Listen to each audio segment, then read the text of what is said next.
देखिए आप part number क्या पढ़ रहे हैं? पार्ट कौन सा है ये जो पढ़ रहे हैं आप?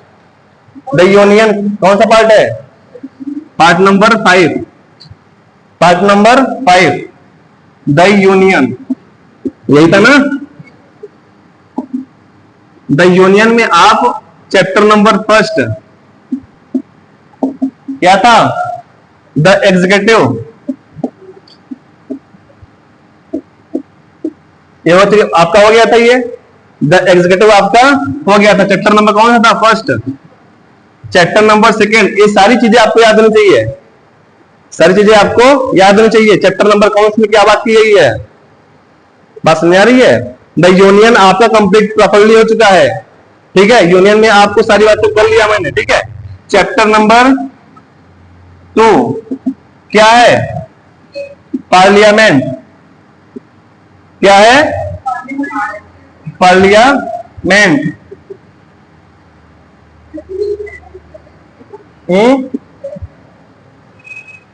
स्टेट नहीं, वो अलग पार्ट है।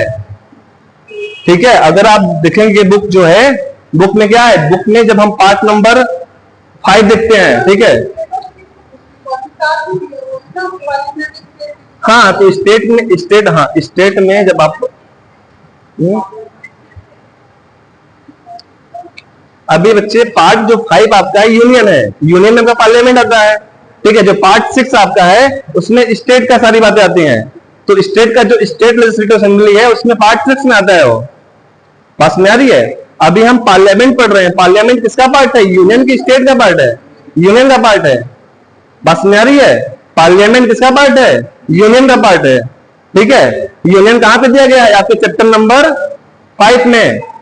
चैप्टर नंबर पार्ट नंबर 5 में चैप्टर नंबर 2। क्लियर बात? अब पार्लियामेंट पे आते हैं। Parliament section number article number 79।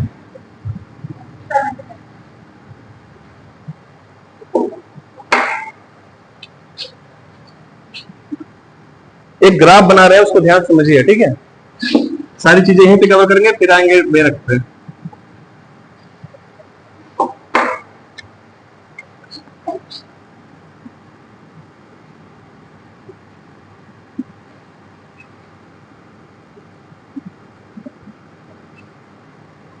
Parliament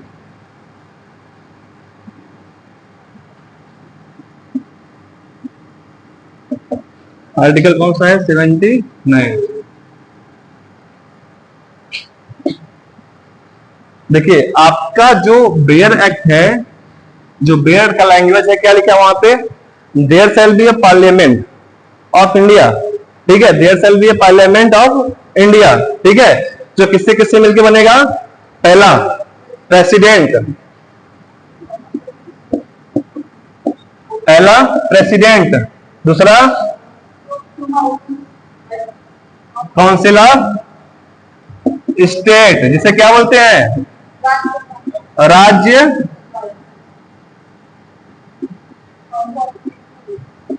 तीसरी बात क्या है? हाउस ऑफ पीपल,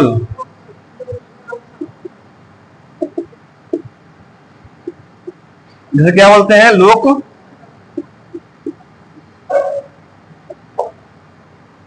लोकसभा बोलते हैं। ठीक है, तो पार्लियामेंट जो आपका आर्टिकल नंबर 79 है, पार्लियामेंट के बारे में बात करता है कि constitution of parliament. Article number 79 किसके बारे में बात करता है? Constitution of parliament. जो आपका पार्लियामेंट है वो कैसे बनता है? किससे किससे मिलकर बनता है? ठीक है, तो पहला क्या है? प्रेसिडेंट और council of state and house of people. ठीक है, इन तीनों से मिलकर हमारा क्या बनता है? पार्लियामेंट। इन तीनों से मिलकर हमारा क्या बनता है? पार्लियामेंट बनता है। ठीक है, जो आपका काउंसिल ऑफ स्टेट है उसे क्या बोलते हैं? राज्यसभा बोलते हैं। जो काउंसिल ऑफ स्टेट उसे क्या बोलते हैं? राज्यसभा बोलते हैं। और जो हाउस ऑफ पीपल है उसे क्या बोलते हैं? लोकसभा बोलते हैं। ठीक है, प्रेसिडेंट हमने कर लिया है। प्रेसिडेंट हमने कर लिया है, कर लिया नहीं कर लिया है? प्रेसिडेंट आर्टिकल कहां से कहां तक था? 52 से लेके 62 तक, याद रहे बिल्कुल। ठीक है, प्रेसिडेंट कर लिया हम प्रॉपर तरीके से। ठीक है, और काउंसिल ऑफ स्टेट अब भाई हम पढ़ेंगे आर्टिकल नंबर 80। आर्टिकल नंबर 80 क्या बोलता है? Composition of the house of council of state. Composition of the council of state कौन सा आर्टिकल बोलता है? Article number 80। इसके बाद आर्टिकल नंबर 81 क्या बोलता है? Composition of the house of people. ठीक है। 79 पार्लियामेंट के बारे में बात करता है। ठीक है, बोलता है कि पार्लियामेंट जो है, जो आपका कॉन्स्टिट्यूशन ऑफ पार्लियामेंट है, वो 3 लोगों से मिलकर बनता है, president, house of people and council of state से मिलकर बनता है। ठीक है, जो आपका सेक्शन आर्टिकल नंबर जो 80 है, काउंसिल ऑफ स्टेट की composition of council of state की बात करता है। Article number 81 composition of house of people की बात करता है। लोकसभा की बात आर्टिकल नंबर 81 करता है, राज्यसभा की बात आर्टिकल नंबर 80 करता है, और पार्लियामेंट की बात आर्टिकल नंबर 79 करता है। सारी चीजें बिल्कुल आर्टिकल से तैयार होनी चाहिए आपको। ठीक है, चलिए आगे बढ़ते हैं।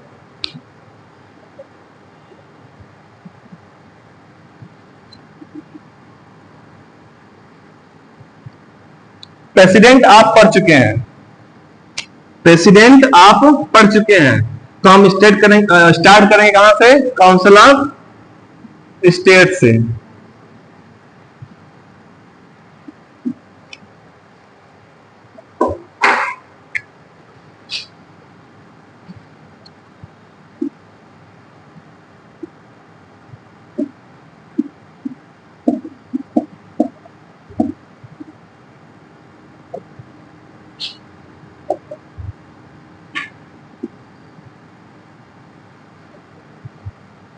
देखिए, जो आपका आर्टिकल नंबर 80 है क्या बोलता है?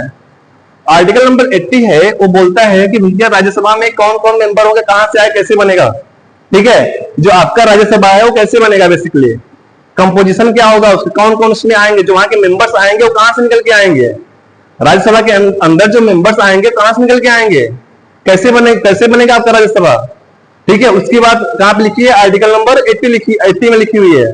ठीक है, ध्यान से मेरी बात सुनिए। ठीक है, आपको पता है कि जो राज्यसभा के मेंबर होते हैं वो कहां से निकल के आते हैं, कैसे आते हैं? बाई डायरेक्ट इलेक्शन की बाई इंडायरेक्ट इलेक्शन?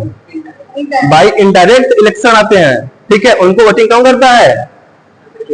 एमएलएस करते हैं, आपको बताया था मैंने। ठीक है, जो आपका स्केड्यूल 4 है यहाँ पे, ठीक है, स्केड्यूल 4 जो आपका है, कितने स्केड्यूल हैं? 12 है। ठीक है, आप स्केड्यूल 7 के बारे में जानते हैं अच्छे से, वहां पे क्या दिया गया है। स्केड्यूल 3 के बारे में जानते हैं, वहां पे क्या दिया गया है। स्केड्यूल 2 के बारे में जानते हैं, वहां पे क्या दिया गया है। 1 के बारे में जानते हैं, वहां पे क्या दिया गया है। ठीक है, स्केड्यूल जो आपका 4 है, वहां पे क्या दिया गया है?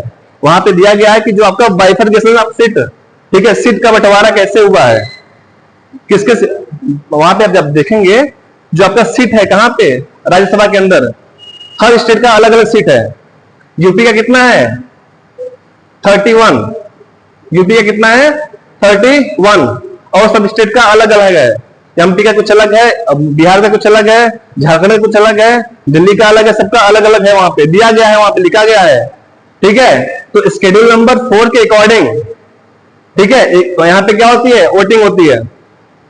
तो जो वोटिंग आपका, जो मेंबर्स होते हैं कहाँ के? राज्यसभा के, कैसे आते हैं? बाई इनडायरेक्ट इलेक्शन आते हैं। कौन करता है वोटिंग उनको? डिफरेंट जो स्टेट के एमएलए होते हैं वो वोटिंग करते हैं। बात समझ आ रही है? डिफरेंट स्टेट के जो एमएलए होते हैं वो क्या करते हैं? उनको वोटिंग करते हैं। ठीक है, हर स्टेट के अलग अलग मेंबर होते हैं। यूपी से कितने होते हैं? 31। ठीक है, अब एक बार क्या करेंगे, आप जाके एक बार चेक करेंगे। ठीक है, स्केड्यूल नंबर 4 चेक करेंगे, वहां पे देखेंगे कौन से स्टेट कितने नंबर जाते हैं, कहां पे, राज्यसभा के अंदर। क्लियर बात? ठीक है, देखिए यहाँ पे कितने मेंबर होते हैं? टोटल 250, 250। ठीक है, 250 में आपके 238 कहां से आते हैं? जो स्टेट के आपके इलेक्शन होते हैं, स्टेट यूटी दोनों हो गए। ठीक है, स्टेट प्लस यूटीज, और प्लस 12 कहां से आते हैं? Nominated by the president. किसको करता है नॉमिनेट? ये प्रेसिडेंट। हाँ, किसको करता है नॉमिनेट? जिनको इमिनेंट नॉलेज होता है, ठीक है, जैसे कि art, literature, science, social science. बात समझ में आ रही है? ठीक है, जिनके पास इस एरिया में क्या होता है, इमिनेंट मतलब एक्सपर्टीज होता है, उसको हमारा प्रेसिडेंट जो है क्या करते हैं, नॉमिनेट करते हैं। बात समझ आ रही है? 250 मेंबर टोटल होते हैं। 238 कहां से आते हैं? स्टेट से प्लस यूटी से आते हैं। ठीक है, देखिए अब ध्यान से समझिए बात को। जो स्टेट होता है, स्टेट का सीट दिया गया है कहां पे, स्केड्यूल नंबर 4 में, लेकिन जो यूटी है यहां पे पार्लियामेंट बाय लॉ डिसाइड करती है, पार्लियामेंट बाय लॉ डिसाइड करती है। बस अभी आप पढ़ेंगे तो वहां पे लिखा हुआ है, ठीक है, यहाँ पे पार्लियामेंट बाय लॉ डिसाइड करती है, यहाँ पे दिया गया है कहां पे, स्केड्यूल नंबर 4 में। बस समझ आ रही है? 4 में नहीं, स्टेट में कितने सीट्स हैं, हाँ वही सीट का एलोकेशन कैसे है, ठीक है। हाँ, किसी 250 कहां से आते हैं बताया ना मैंने, यहाँ पे 238 आपके आते हैं स्टेट से, ठीक है, स्टेट से हो गया। 12 आपके क्या हो गए, नॉमिनेटेड हो गए। टोटल कितने हो गए, 250। अभी प्रेजेंट में कितने हैं आप पता करके आएंगे, ठीक है। बाकी संविधान में जो लिखा हुआ है मैं बता रहा हूं, ठीक है। प्रेजेंट में कितने हैं, अभी तो कुछ सीटें खाली हुई हैं आपकी, खाली हैं, ठीक है। हम इसमें भी है, लोकसभा में भी है, ठीक है। तो प्रेजेंट में कितने हैं ये आपको पता करके आना है, ठीक है। एमएलए, हाँ एमएलए चयन करते हैं उनको, उनको वोटिंग एमएलए करते हैं, ठीक है। हाँ, सिर्फ यूपी के नहीं, पूरे कंट्री के। हाँ, एमएलए जो होते हैं, हमारे स्टेट से कितने आते हैं, 31। हमारे स्टेट से कितने, 31, ठीक है। बाकी हर स्टेट से अलग अलग जाते हैं, ठीक है। कोई डाउट बच्चे? हाँ 230 है। हाँ 12 जो है, हाँ अब ये थोड़ा दिमाग में आगे क्वेश्चन बनना चाहिए यहाँ पे कि 12 हम अलग से क्यों नॉमिनेट करते हैं। हाँ, वो कहां से आते हैं, सही, वो कहां से आते हैं, मैंने आपको बताया, चार बातें यहाँ पे लिखी है। आर्ट, लिटरेचर, समझिए मेरी बात समझिए, ठीक है, बहुत सिंपल सी बात है। मैंने बताया आपको जो 12 होते हैं वो क्या होते हैं, नॉमिनेटेड होते हैं, किसके द्वारा, प्रेसिडेंट के द्वारा। इसके पीछे का रीजनिंग क्या है, क्यों हम करते हैं नॉमिनेट, बताइए। अब हम बताओ वो एक डिस्कशन का हाउस होता है जहाँ पर नेशनल या स्टेट लेवल की डिस्कशन होती है। अगर हम उसमें नॉमिनेटेड मेंबर्स को जो एलिमेंट से आ रहा है, तो जो नेचर ऑफ डिस्कशन होगा वो सर ज्यादा बेहतर होगा, और एक तरह से गाइडलाइन भी रहेगी हमारे मेंबर ऑफ लोकसभा के लिए जो एक्चुअली है लेजिस्लेटिव। ठीक है, आप ये भी जानते हो, हाँ ठीक है, आपकी पॉइंट ठीक है, ठीक है। अब ये भी बात एक होती है कि जो हमारे एमिनेंट नॉलेज इनके पास होता है वो इलेक्शन लड़ नहीं पाते हैं, ठीक है, इलेक्शन नहीं लड़ पाएंगे वो, ठीक है। तो इसलिए हम उनको सीधा क्या कर देंगे, बैठा देंगे वहां पे। तो 12 मेंबर हम क्या करते हैं, सीधे बैठाते हैं, जिनके पास आर्ट का, लिटरेचर का, साइंस का और सोशल सर्विसेज का, साइंस नहीं है सर्विसेज है, एक्सपर्ट, हाँ उसके एक्सपर्ट होते हैं। कहीं से भी ले सकते हैं, कहीं से भी ले सकते हैं, इतने, हाँ इतने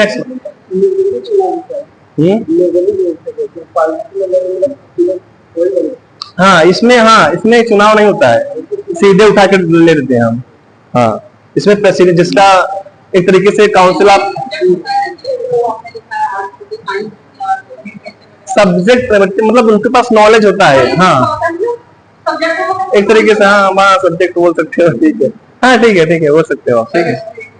हाँ बताओ इसमें, लेकिन उसको, हाँ ठीक है मैम, पता सोशल सर्विस में आ जाएगा, मान लीजिए सोशल का इंटरप्रिटेशन करेंगे तो स्पोर्ट्स आ जाएगा, ठीक है। बाकी कहीं स्पोर्ट्स हमारा एक्सप्लिसिटली मेंशन नहीं है, ठीक है, एक्सप्रेसली कहीं मेंशन नहीं है। बाकी सोशल सर्विसेज में आपका स्पोर्ट्स आ जाएगा। किसको रखा गया था, सचिन को रखा गया था। अभी करंट में कौन चल रहा है, रखा गया किसको किसको रखा गया है, किसी को पता है? और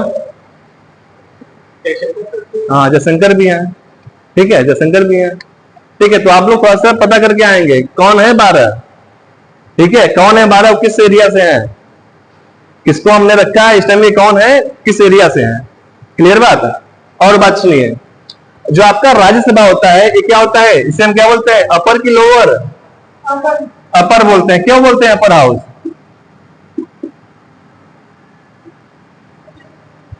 अपर हाउस क्यों बोलते हैं? इसलिए अपर हाउस हो गया।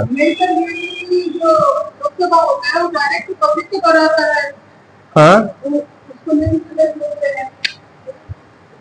क्योंकि ये डिसोल्यूबल नहीं होता है, डिसॉल्व नहीं होता कभी। ये क्या है, परमानेंट हाउस है आपका। ये क्या है, परमानेंट हाउस होता है ये। और जो आपका लोकसभा होता है वो क्या होता है, डिसॉल्व होता है, ठीक है, वो डिसॉल्व होता है। लेकिन आपका जो राज्यसभा है वो डिसॉल्व नहीं होता है। यहाँ पे क्या होता है, 1/3 मेंबर, 1/3 हर 2 साल में क्या होते हैं, चेंज होते रहते हैं। 1/3 क्या लोकसभा, अभी आते हैं वहां पे, लोकसभा में आते हैं, पहले राज्यसभा समझिए। हाँ, पहले इसको समझ लीजिए अच्छे से, इसके बाद वहां पे आते हैं, ठीक है। यहाँ पे 1/3 मेंबर, ठीक है, 1/3 मेंबर हर 2 साल में क्या होते हैं, चेंज होते रहते हैं, क्लियर।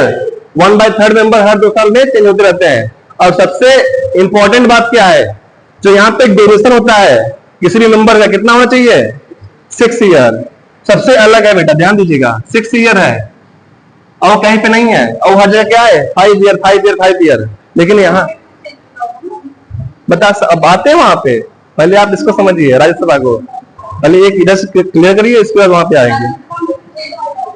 हाँ बता तो रहे हैं, 1/3 मेंबर हर 2 साल में चेंज होते हैं, हर 2 साल में 1/3 चेंज होते रहते हैं, क्लियर, ठीक है। 1/3 मेंबर हर 2 साल में चेंज होते रहते हैं, कहां पे, राज्यसभा के अंदर।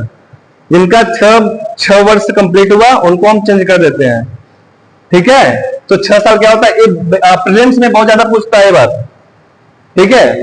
ड्यूरेशन, राज्यसभा के जो मेंबर्स होते हैं उनका ड्यूरेशन, कार्यकाल कितने टाइम का होता है, ठीक है, 6 साल होता है, 6 इयर्स, क्लियर बात है। हाँ 6 है। अब बताओ, जो अब देखिए आओ क्या बात है इसके अंदर, जो आपका राज्यसभा है आपको पता है कि डिसॉल्व नहीं होता है, क्लियर बात, ठीक है।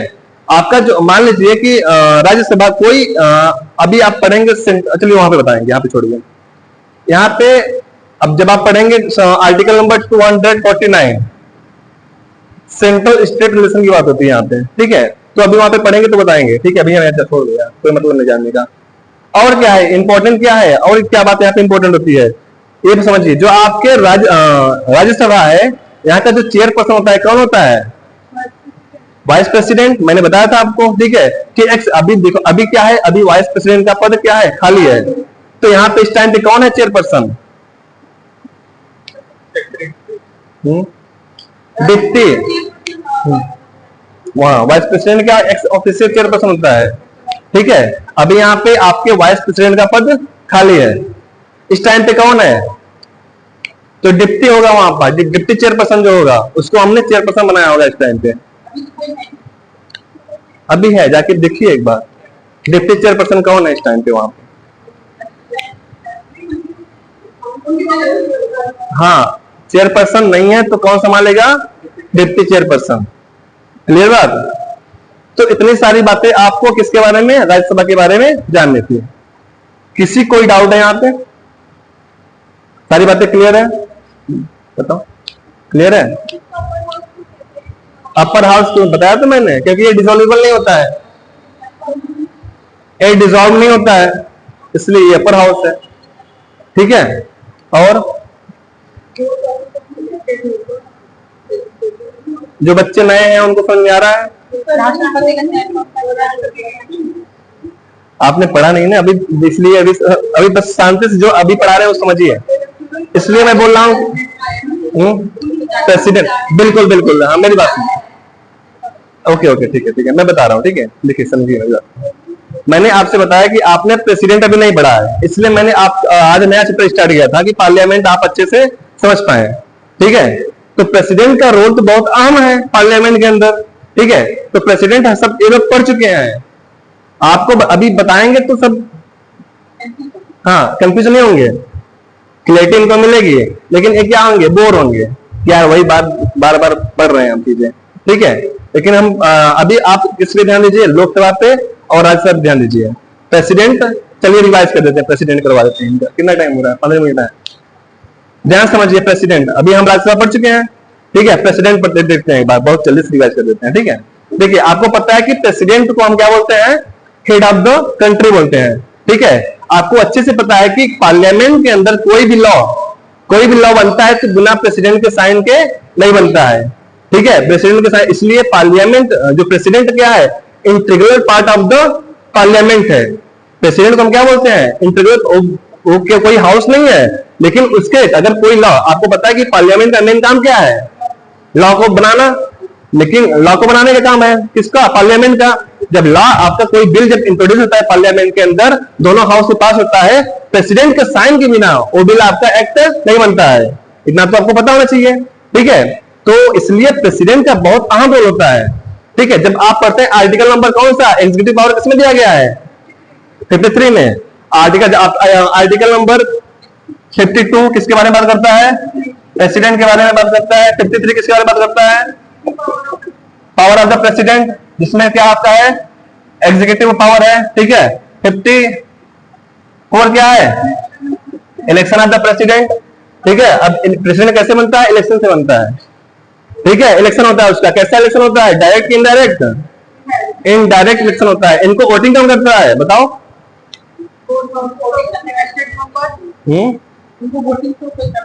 हाँ सुनिए आप, अभी आपने नहीं पढ़ा इसे, सुनिए इनकी बात सुनिए, ठीक है, ध्यान से इनकी बात सुनिए, जो बता रहे हैं। बताओ तो, बताइए आप। अच्छा हरे बताओ। अच्छा वो बताएगी, छोड़ो सब बस छोड़ो, ये बताएगी। हाँ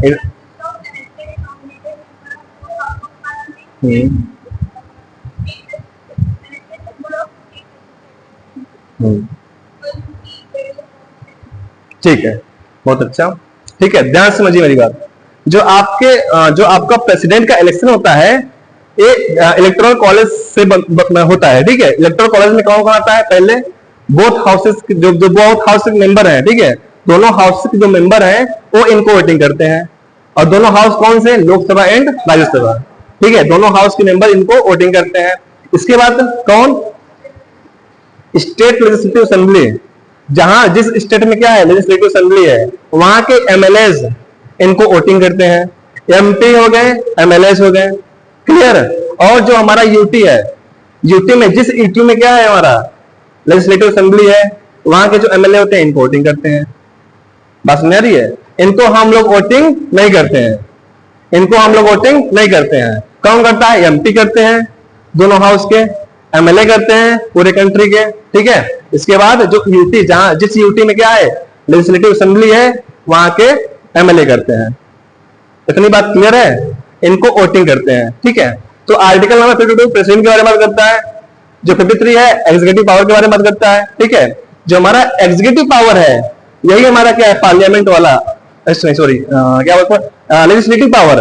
पावर में जो है, पावर में हमारा क्या है, एग्जीक्यूटिव पावर है, लेजिस्लेटिव पावर है, और पार्डनिंग पावर है, डिप्लोमेटिक पावर है, और क्या है, मिलिट्री पावर है, इमरजेंसी पावर है, ठीक है। तो जो हमारा लेजिस्लेटिव पावर है, वही हमारा पार्लियामेंट के अंतर्गत आता है। बात समझ आ रही है। तो प्रेसिडेंट का जो लेजिस्लेटिव पावर है, वही हमारा क्या है, पार्लियामेंट के अंतर्गत आता है, ठीक है। आगे क्या है, सेक्शन 55 क्या है, मैनर ऑफ इलेक्शन। 56 क्या है, terms of office of president. और 57 क्या है, एलिजिबिलिटी ऑफ री इलेक्शन। 58 क्या है, क्वालिफिकेशन ऑफ इलेक्शन। 59 क्या है, condition of office of president, ठीक है। 60 क्या है, टर्म्स ओथ, कौन दिलाएगा इनको, चीफ जस्टिस ऑफ इंडिया। अगर वो नहीं रहेगा तो कौन दिलाएगा, सीनियर मोस्ट जज of the supreme court. Clear बात, ठीक है। इसके बाद क्या है, 61 में क्या है, इंपीचमेंट का प्रोसीडिंग कैसे चलेगा, ठीक है। 62 में क्या है, वैकेंसी ना। अगर मान लीजिए कि प्रेसिडेंट का 5 साल कंप्लीट हो गया, प्रेसिडेंट का 5 साल क्या हो गया, कंप्लीट हो गया, जब तक उनका विद इन 6 मंथ इलेक्शन करवाना क्या है, मैंडेटरी है, ठीक है। तब जब तक इलेक्शन नहीं होगा तब तक क्या करेंगे, उस ऑफिस को होल्ड किए रहेंगे। बात समझ आ गई। तो हम आर्टिकल नंबर 53 के अंदर क्या है, पावर ऑफ द प्रेसिडेंट, ठीक है, एग्जीक्यूटिव पावर है। तो पावर ऑफ प्रेसिडेंट में हमारा 5 तरह की पावर है, ठीक है। जो हमारा लेजिस्लेटिव पावर है, आपको बताया मैंने कि बिना प्रेसिडेंट के साइन की कोई भी बिल हमारा एक्ट नहीं बनता है। तो क्या है, लेजिस्लेटिव पावर है, किसका, प्रेसिडेंट का। बस में आ रहा है। और आपका एक है ऑर्डिनेंस मेकिंग पावर। कौन सा आर्टिकल है, आर्टिकल नंबर 123। क्लियर बात, ठीक है। तो ये भी क्या है, हमारा लेजिस्लेटिव पावर है ये। तो हमारा जो प्रेसिडेंट होता है, ये पार्लियामेंट का बहुत ही एसेंशियल एलिमेंट है। ज्वाइंट सिटिंग, अभी तो आगे पढ़ेंगे, हाँ सारी बातें पढ़ेंगे आगे। अभी तो इनको थोड़ा समझा दिया मैंने प्रेसिडेंट के बारे में, हो गया, समझा गया। अब बताइए अभी तक जो आपने पढ़ा, कोई किसी को डाउट है बेटा, आप बताइए, खड़े जाइए। हम ऐसे खड़े करते हैं रेंडमली, किसी भी खड़े करते हैं। नाम क्या है आपका, सुषमा शर्मा, ठीक है। आपने जो पढ़ा आपको समझ आ गया, आया तभी बोलिए, नहीं आया तो बोलिए हाँ नहीं आया समझ मुझे, क्योंकि इसकी पहली क्लास है आपकी, ठीक है। तो इसलिए कोई वो नहीं है, अगर आया तभी बोलिए। पार्लियामेंट मैंने पढ़ाया आज, ठीक है। तो पार्लियामेंट में आपने कुछ समझा, पार्लियामेंट कैसे बनता है, किससे किससे मिलकर बनता है, तो कुछ भी समझ नहीं आया बिल्कुल। चलिए कोई बात नहीं, बैठ जाइए। आप बताइए, आपकी पहली क्लास थी। हाँ